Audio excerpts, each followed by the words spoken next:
¿Y qué encontramos? Pues, por ejemplo, 5 estudios analizados, 4 encontraban que era interesante, que era beneficioso y que era mejor que el grupo que no hacía, que el grupo control. Y en cambio, un estudio, solo uno, era exactamente lo mismo que la recuperación pasiva.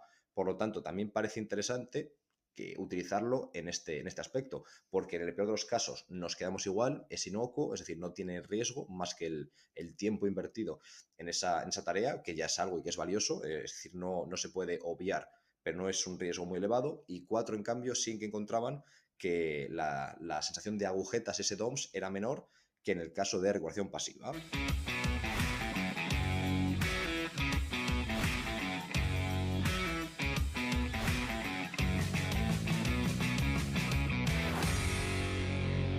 Hola compañeros, estamos una semana más en el podcast de Sport. Espero que todo vaya genial. Os hablo ya desde Alemania, llevo aquí pues mes y medio creo más o menos y estamos ya en plena pretemporada, ya vamos a tope y ya se va notando un poco en el cuerpo y yo creo que un poco también la voz. Así que si me escucháis la voz un poco más ronca de lo habitual, que sepáis que es eso, muchas sesiones, muchas horas e intentar exprimir a los jugadores en el buen sentido, por lo que yo también estoy un poco al límite. Así que nada, vamos a por ello. Hoy vamos a hablar del foam roller. Al final creo que es una herramienta que todos conocemos en el mundo del deporte, pero creo que muy pocos la conocen en profundidad y son expertos en ella. Yo no soy uno de ellos, yo no soy un experto, yo no me considero de los que más saben de foam roller, pero sí que creo que he tenido un camino o un viaje en el que no conocía prácticamente nada y ahora creo que domino bastante lo que he publicado sobre esta herramienta y creo que puedo ayudar a otros compañeros que están en un punto de su camino anterior o más inicial, por así decirlo. Entonces, ¿por qué me he interesado yo por este tema, por esta herramienta? Pues recuerdo que hace años, por ejemplo, en Melilla algún jugador me preguntó, o en Cambados trabajando con Manu Santos cuando era entrenador y yo era preparador físico, recuerdo que hablamos del foam roller. Pues, por ejemplo, Manu me preguntó que si valía para algo, que cuál era el motivo de usarlo, y yo recuerdo que no sabía exactamente el razonamiento fisiológico, pero bueno, yo sabía que básicamente valía para intentar mejorar la recuperación, intentar a corto plazo aumentar flexibilidad, pero no sabía realmente ni tener un razonamiento fisiológico, ni sabía la dosis, ni sabía el timing, ni siquiera tenía claro que se supiese o que hubiese evidencia científica que lo dejase claro. Por lo tanto, mi respuesta fue un poco en esta línea, es decir, no mojarme mucho, decir que yo no era un experto en ello, pero que parecía ser útil para la recuperación, para intentar preparar el músculo para el esfuerzo y también para reducir la sensación de agujetas y aumentar a corto plazo la flexibilidad o el rango de movimiento. Entonces, de esta forma, como tampoco me he preocupado demasiado, salí de esas preguntas en esa línea. Ya os digo que no era un tema, un aspecto que me interesase especialmente, me interesaban muchísimo más otros, como control de la carga, como trabajo de fuerza, fuerza basado en velocidad de ejecución, un montón de cosas, por lo que no le di mucha importancia. Pero recuerdo que años después, quizás 2 o 3 años después de esta conversación con Manu y como un año más o menos después de la conversación con el jugador de Melilla, conocí a Jaime Capellán, mi socio en Asesport, en el campus de Sarria, en el campus No Camino, y recuerdo que él lo usaba muchísimo. Utilizaba mucho el foam roller, tanto para activación, ese típico prehab que hicieron los americanos y que yo soy muy fan y que me gusta. Es una especie, digamos, de una transición entre el punto de relax, el punto de no estar nada preparado para entrenar cuando entran por la puerta, hacia el inicio del calentamiento. Es decir, esa parte en la que es mitad preventivo, mitad calentamiento, mitad activación y poco a poco lo llevamos hasta una activación ya más específica y más grupal. Pues lo utilizaba tanto en la parte de prehab como en la parte de vuelta a la calma, de cooldown, recuperación, como queráis llamarlo. Y bueno, yo no era un poco escéptico, estuvimos hablando bastante y a raíz de ahí me pareció una herramienta interesante. No es que me pareciese la panacea, pero bueno, decidí que quería saber más sobre ella. Desde entonces empecé a leer más de este tema, del foam roller, y si no me van a preguntar, pues ya tendría bastante más clara la respuesta y tengo mucho más claro mi posicionamiento. ¿Cuál es mi posicionamiento? Pues que el foam rolling, es decir, el uso del foam roller, no tiene una definición clara, por así decirlo, ni tampoco tiene un protocolo claro. Es decir, usar foam roller o hacer foam roller no es algo que todo el mundo tenga la misma idea sobre ello. Es decir, si decimos, vale, yo utilizo el foam roller, no tiene por qué ser de la misma forma que otra persona en España, otra persona en Estados Unidos, y no tiene por qué ser el mismo protocolo. Por lo tanto, ya es difícil saber a qué lo referimos exactamente porque no hay un consenso claro en esta línea. Básicamente el foam roller está derivado de la liberación miofascial, es decir, intentamos utilizar esa técnica más de la fisioterapia para aplicarla en el día a día de una forma menos médica, menos terapéutica y más rutinaria, por así decirlo, más de preparación para el esfuerzo. Lo que hemos hecho en este podcast es intentar elegir un artículo que me parece bastante bueno y bastante bueno de calidad, que al final con poquito tiempo extraemos mucho conocimiento. Lo he seleccionado entre otros que creo que me han aportado menos y es una revisión sistemática. Lo vamos a dejar en las notas del episodio. Entonces, si alguien quiere ir a la fuente real, a la fuente para intentar coger todos los datos y no solamente los datos digeridos por mí, que sepáis que lo tenéis en las notas del episodio. Entonces, si alguien quiere ir a la fuente original, lo tenéis ahí, ¿vale? Para los demás, los que queréis la parte más picadita y todo más digerido, pues os voy a intentar contar lo que yo he extraído de ese artículo. Básicamente, ese artículo de revisión sistemática ha analizado 49 estudios, es decir, después de filtrar y de hacer ese cribado, se ha quedado con 49. 26 analizaban la relación entre el foam roller y el rendimiento y 23 más con la recuperación. Dentro de recuperación hacían diferentes categorías. Una que era DOMS, es decir, este dolor muscular tardío, las agujetas, básicamente, en lenguaje más llano. Después, flexibilidad, 8 estudios. El umbral de tolerancia a la presión o a la palpación, 5, y otros, es decir, la categoría otros, 5 estudios más. La mayoría de ellos eran de baja calidad. Por ejemplo, ¿qué faltaba? El cegado en muchos de ellos, tanto simple como doble. Es decir, al final creo que en estos estudios, y pasa mucho en fisioterapia, es muy difícil hacer estudios de calidad porque es muy difícil objetivar variables. Es decir, un tratamiento que haga un fisio es diferente que la misma técnica hecha por otro. La presión que aplica, cómo utilizamos el foam roller, cuántas pasadas, cuánta frecuencia, cuánta presión, todo eso es muy complicado. Por lo tanto, es difícil encontrar estudios de mucha calidad utilizando esta herramienta, ¿vale? Entonces hay que agarrarse a lo que tenemos. ¿Qué es importante a la hora de analizar estos estudios o a la hora de utilizarlo? Las condiciones. ¿Qué frecuencia de aplicación? ¿Qué intensidad? Es decir, cuánta presión ejercemos entre el foam roller y la musculatura de ese deportista. Si es bilateral o unilateral la aplicación. La duración del tratamiento. Es decir, todo eso va a condicionar que tengamos resultados, que no los tengamos o en qué dirección sean. Pensad, por ejemplo, si decimos el peso libre es útil o no es útil. Con el peso libre tú puedes hacer fuerza máxima, trabajo súper lento, trabajo de tiempo bajo tensión de 1 minuto, de 5 segundos, puedes hacer pliometría lastrada, puedes hacer fuerza resistencia, puedes hacer balísticos lanzando balón medicinal, es decir, todo eso es peso libre. Entonces, el foam roller, aunque no sea tan versátil, estamos en lo mismo. Es una herramienta que depende cómo la uses, genera efectos, no generará o los generará en una dirección o en otra, ¿vale? Entonces, ahora vamos a analizar resultados que encontraron esos 49 estudios en diferentes áreas, ¿vale? ¿Qué hemos encontrado sobre foam roller y performance, ¿vale? Y rendimiento? Básicamente, en líneas generales, no se encuentra ni un perjuicio respecto al rendimiento ni una mejora. Es decir, básicamente es inocuo, no hace nada, por así decirlo.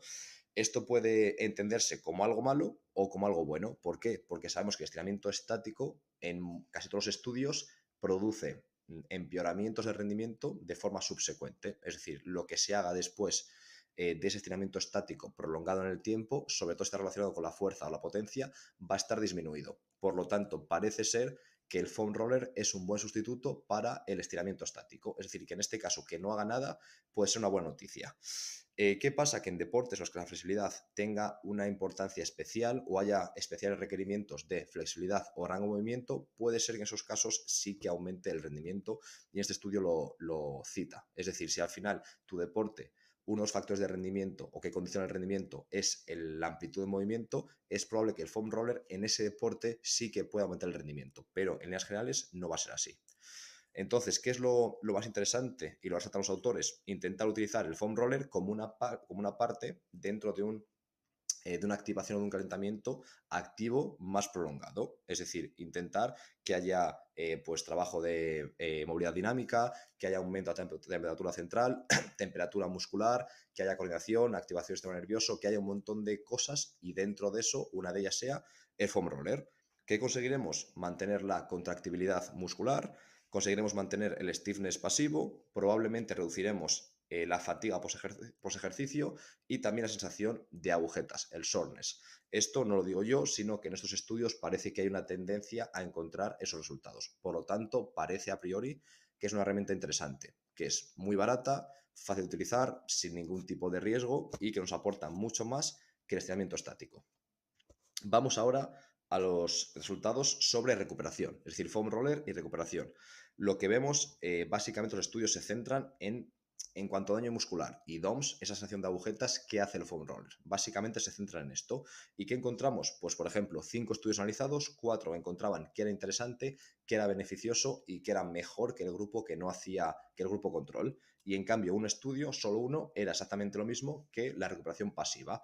Por lo tanto, también parece interesante que utilizarlo en este aspecto, porque en el peor de los casos nos quedamos igual, es inocuo, es decir, no tiene riesgo más que el tiempo invertido en esa tarea, que ya es algo y que es valioso, es decir, no se puede obviar, pero no es un riesgo muy elevado, y 4, en cambio, sí que encontraban que la sensación de agujetas, ese DOMS, era menor que en el caso de regulación pasiva. Otros estudios se centraban en algo más funcional, pues en fuerza, rango de movimiento, altura, en cómo de rápido se recuperaba. Y sí que veían que el grupo de foam roller recuperaba la fuerza, la movilidad, la amplitud normal y la altura del salto antes que el grupo de recuperación pasiva, por lo que en principio también parece de nuevo interesante, aunque luego habría que ver en qué condiciones, cuánto, cuándo y con qué protocolos, pero parece ser que hay potencial para mejorar la recuperación. En cuanto a flexibilidad, los estudios se centraban o intentaban hablar de las condiciones de aplicación. Y ya es muy interesante porque, como he dicho al principio, la misma herramienta, dependiendo de cómo la uses, genera resultados, no generará o los generará en una condición o una dirección, mejor dicho, o en otra. Vale, entonces, en este caso, ¿qué hacen los estudios? Les decían a los deportistas que aplicasen tanta presión como pudiesen sin dolor. Es decir, intenta apretar tanto como puedas contra tu musculatura, pero que no haya un dolor que no puedas mantenerlo o que no sea tolerable. ¿Qué encontraron? 6 estudios encontraron un aumento del ROM, del rango de movimiento, tanto la articulación de la cadera como de la rodilla, como el tobillo.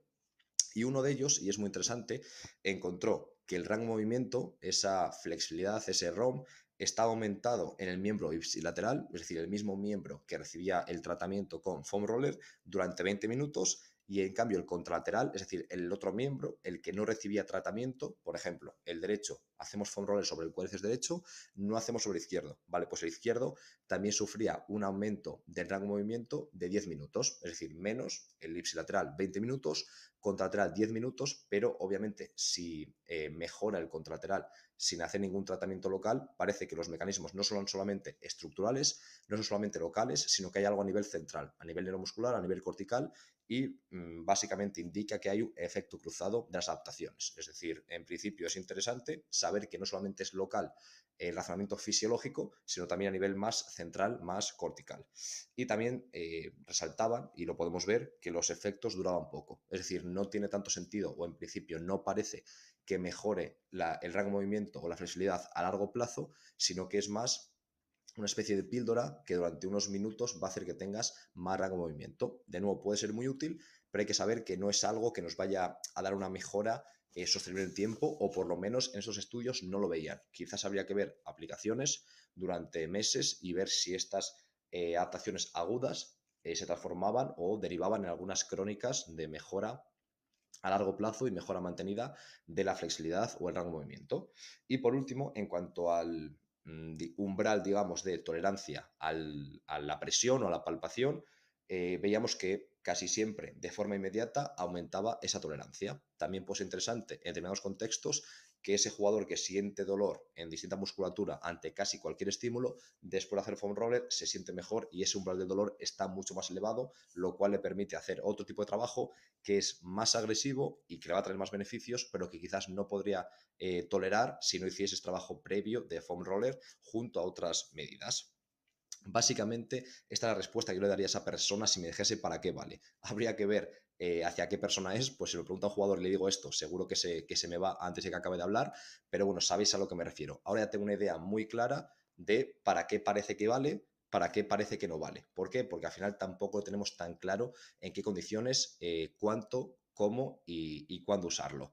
Recuerdo, por ejemplo, que en el Congreso SEPRE de este año, Julio Calleja habló de foam roller y también comentaba que algunos estudios mostraban un efecto placebo, es decir, que simplemente el color del foam roller afecta, que colores tipo como el rojo, más agresivos, están más relacionados con activación y algunos más fríos, tipo azul, verde, más asociados con relajación. Es decir, que simplemente el color ya puede incitar un estado diferente de activación en el deportista. También cómo se utilice. Recuerdo que comentaba que pasadas más lentas y más suaves están más relacionadas con la relajación, con post-entrenamiento y en cambio con más frecuencia, más velocidad y más agresivas para la activación. Es decir, que al final los jugadores lo utilizan de forma intuitiva, seguramente muchos de ellos lo hagan bien porque se sienten mejor y ya con eso les ayude, pero al final creo que no tiene sentido utilizarlo como, pues al final como eso, como si fuese un peso libre que le damos a los jugadores y haz lo que quieras. Creo que no, tiene que ser una forma más científica, más protocolizada y más metódica.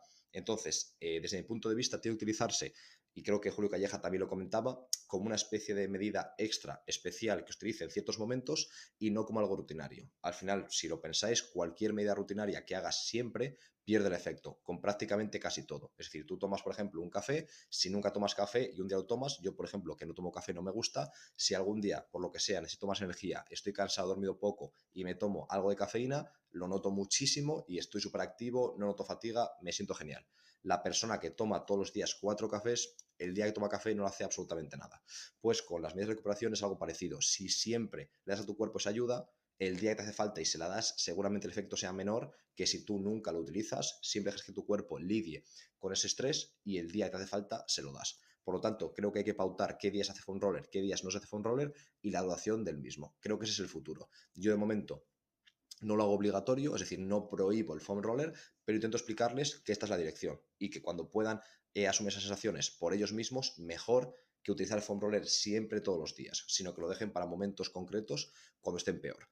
También creo que es importante, y desde mi punto de vista hay que dejarlo claro, al final muchas veces damos a lo mejor 7, 8, 9, 10 medidas de recuperación y muchas veces el riesgo es que los jugadores hagan mal el sueño y la alimentación y hagan 8 bien y digan, ostras, 8 de 10 bien, lo estoy haciendo muy bien. No, si tú duermes mal, no hay absolutamente nada que puedas hacer para compensarlo. Es decir, para mí el sueño, el descanso en general y el sueño en particular es la piedra angular y no hay nada que puedas hacer para compensar eso. No hay ningún suplemento, ni ninguna Normatec, ni lo que tú quieras que pueda compensar eso. Por lo tanto, el sueño es la piedra angular desde mi punto de vista, la alimentación es el segundo en el podio, que prestando especial atención a balance calórico, es decir, cuántas calorías consumes respecto a las que quemas, por así decirlo, a las que gastas, intentar saber si estás en dieta normocalórica aproximadamente, en superávit calórico, en déficit calórico, porque al final si una persona le cuesta recuperarse cuando entrena a un jugador y está en un déficit calórico severo, será muy difícil que se recupere.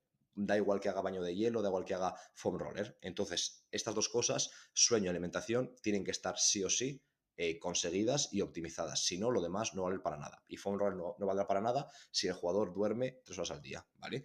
Y luego, otro punto importante que se olvida muchas veces, y es que al final estudios como por ejemplo el de Malone, Hughes, Doran, Collins y Gabet del 2018, pero hay otros, y además creo que es lógica, encontraban que los jugadores con más fuerza máxima y con más resistencia aeróbica, con más potencia aeróbica, se recuperaban antes incluso de cargas mayores. Es decir, que tener más forma física hace que te recuperes más rápido y es algo lógico. Si tú, por ejemplo, vas al gimnasio y yo te digo, esta sesión de 35 minutos de X trabajo de fuerza, tú no puedes saber si es dura o no es dura. Depende para qué persona será dura o no será dura. Es decir, si es una persona que siempre entrena el doble a más intensidad, esa sesión es de recuperación. Si va ahora una persona sedentaria que nunca ha entrenado, eso es una auténtica locura que haga eso. Es decir, que la carga crónica protege de cualquier tipo de carga aguda o de sesión concreta. Por lo tanto, ¿qué hay que intentar? Que nuestra forma física sea lo más alta posible para que esos estresores concretos o esos agresores concretos, como es la carga de entrenamiento, se pueda combatir con nuestra carga crónica elevada. Eso es la mayor protección, junto con alimentación y sueño. Y luego medidas como el foam roller pueden ayudar, pero es un detalle, es una gota dentro de todo el océano que conforma el entrenamiento, la nutrición y el descanso. Entonces, en mi opinión, todo esto se traduce en intentar trabajar en el periodo off-season, es decir, ese periodo de transición entre temporadas, de la mejor forma posible para llegar con una carga crónica muy buena y con pocos puntos débiles, y una vez que ya los jugadores llegan, es decir, que ya son nuestros en la pretemporada, que es cuando realmente podemos influir en todo el equipo, antes de ello quizás en uno, dos, tres jugadores que repitan, intentar que esa planificación y priorización de pretemporada consiga cargas crónicas muy elevadas de forma muy progresiva, sin crear picos de carga, mientras optimiza el descanso y la alimentación. Si esto os interesa, hablaremos este martes, hablaremos el martes día, lo voy a revisar para no decirlo mal, el martes día 6 a las 9:30 hora española, hablaremos de esto, hablaremos de la planificación y priorización de la pretemporada en baloncesto.